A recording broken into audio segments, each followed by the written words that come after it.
3 മാങ്ങയൊക്കെ കൈ പിടിച്ച് എന്നെ പരിപാടി എന്നായിരിക്കും അല്ലേ? ചക്കയുടെയും മാങ്ങയുടെയും സീസൺ ആകുമ്പോൾ നമുക്ക് ഇത് കളയാൻ പറ്റത്തില്ലല്ലോ. അപ്പോൾ അതാ പഴുത്ത മാങ്ങയാ, നമ്മുടെ മുറ്റത്ത് തന്നെയുള്ള മാവേലയാ.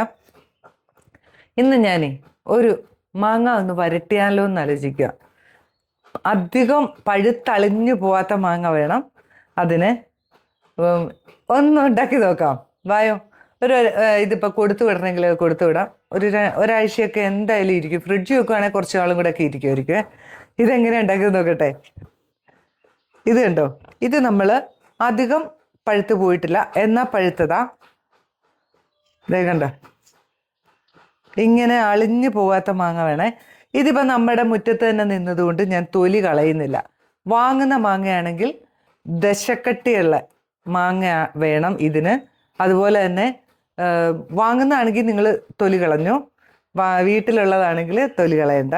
ഞാൻ ഈ തൊലിയോടടക്കം തിന്നാനൊരു രുചിയല്ലേ. അപ്പം ഇങ്ങനെ നമുക്ക് പൂളി എടുക്കാവേ. മാങ്ങ ഇങ്ങനെയില്ലേ, ഇതാക്കാം കണ്ടോ, ഇങ്ങനെ പൂളി എടുക്കണം കേട്ടോ. നല്ല മാംസമുള്ള മാങ്ങയായിരിക്കണം. അധികം അങ്ങോട്ട് പഴുത്തും പോരുത്, പഴുത്തളിഞ്ഞതാണെങ്കിൽ ഇതിന് ഇരിക്കത്തില്ല. ഇനി ഈ മാങ്ങേനയിലെ ഇങ്ങനെ ഇങ്ങനെ നമ്മൾ അരിഞ്ഞെടുക്കണം. ഇത്രയും കട്ടി മതിയേ.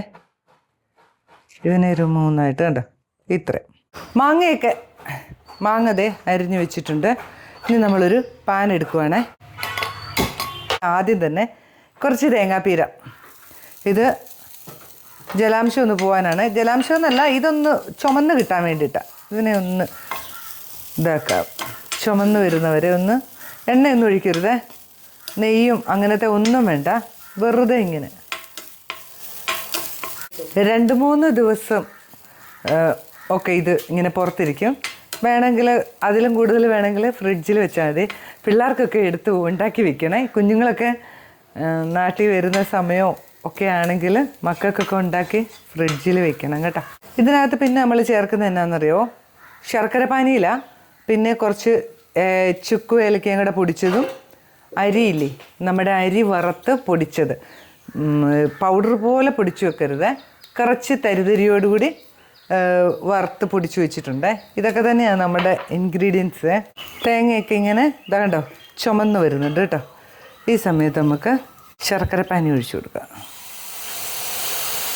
ഞാനിങ്ങനെ പാനി ആക്കിയിട്ട് ബോക്സിനകത്താക്കി ഫ്രിഡ്ജ് വെച്ചേക്കുന്നതാണ്. നമുക്ക് പണി എളുപ്പമാക്കാൻ അങ്ങനെയൊക്കെ ചെയ്തു വെക്കാമല്ലോ.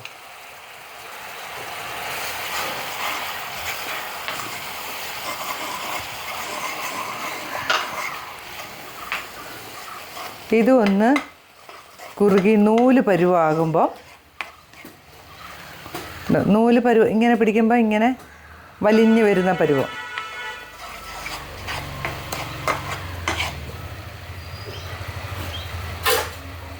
ആയിട്ടില്ല, ഇച്ചിരൂടെ. മധുരം നിങ്ങളുടെ പാകത്തിനൊഴിക്കണം. ഇതും അത്യാവശ്യം മധുരമുള്ള മാങ്ങ ആയതുകൊണ്ടാണ് ശർക്കര ഞാൻ അത്ര എടുത്തത് കേട്ടോ. പിന്നെ കുറച്ച് മാങ്ങയല്ലേ ഉള്ളൂ.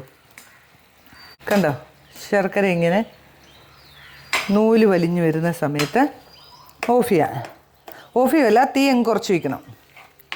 എന്നിട്ട് നമ്മൾ ഇതിനകത്ത് എന്നാ ചേർക്കുന്നറിയോ? ചുക്കും ഏലക്കയും കൂടെ പൊടിച്ചതില്ലേ, അത് കുറച്ച് അതും ചേർത്തു.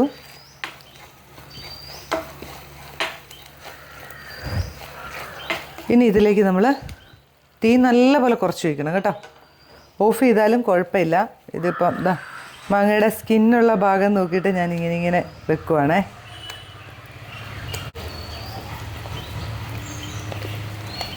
ഇനിയില്ലേ നമ്മുടെ അടുത്ത പരിപാടി എന്നാന്ന് വെച്ചാൽ ഒന്നുമില്ല, ഇതിട്ട് കൊടുക്കുക.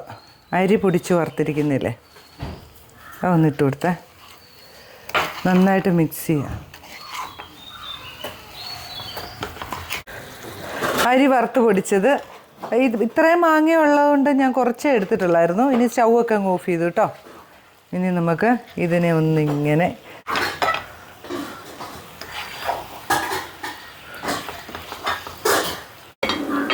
ഒരു പാത്രത്തിലേക്ക് മാറ്റുവാണേ. കണ്ടോ, നമ്മുടെ മാങ്ങ വരട്ടി ഇത് ഇവിടെ റെഡി ആയിട്ടുണ്ട്. ഇത് എന്താ പറയുക, വെറുതെ മാങ്ങാപ്പഴം തിന്നുന്നതിലും ഇങ്ങനെ ഒന്ന് തിന്നു നോക്കിയേ, നല്ല ടേസ്റ്റാണ്. ഉണ്ടാക്കി നോക്കണം കേട്ടോ. എപ്പോഴും നമ്മളിങ്ങനെ മാങ്ങ പൂളി അങ്ങ് തിന്നുമല്ലേ ചെയ്യുക. ഇങ്ങനെ ഉണ്ടാക്കുമ്പോൾ വീട്ടിൽ ആരെങ്കിലും വരുമ്പോഴൊക്കെ ആണെങ്കിലും ഈ മാങ്ങയിൽ കണ്ടോ, മാങ്ങയുടെ ഷേപ്പൊന്നും പോകരുത് കേട്ടോ. മാങ്ങ പോലെ തന്നെ ഇരിക്കണം. അതുകൊണ്ട് അധികം ചൂടാക്കരുത്. തേങ്ങ നമ്മുടെ ശർക്കര പാനി ഇങ്ങനെ നൂല് പരുവായി കഴിയുമ്പോൾ മാങ്ങ ഇട്ട് വേഗം തന്നെ നമ്മുടെ അരി വറുത്ത് പൊടിച്ചത് വെതറി തൂകി ഇളക്കി പുരട്ടിയൊക്കെ എടുത്തോണം. ഇതാ കേട്ടോ, നല്ല രസമാണേ. അപ്പം ഇനി നിങ്ങൾ മാങ്ങയൊക്കെ വെറുതെ തിന്നാതെ ഇങ്ങനെയൊക്കെ ഒന്ന് ഉണ്ടാക്കി നോക്കിക്കോ. ഒരു വെറൈറ്റി വേണ്ടേ? പുതിയൊരു വീഡിയോ ആയിട്ട് വരുന്നതായിരിക്കും. ബൈ. അഭിപ്രായങ്ങളൊക്കെ പറയണേ. ബൈ.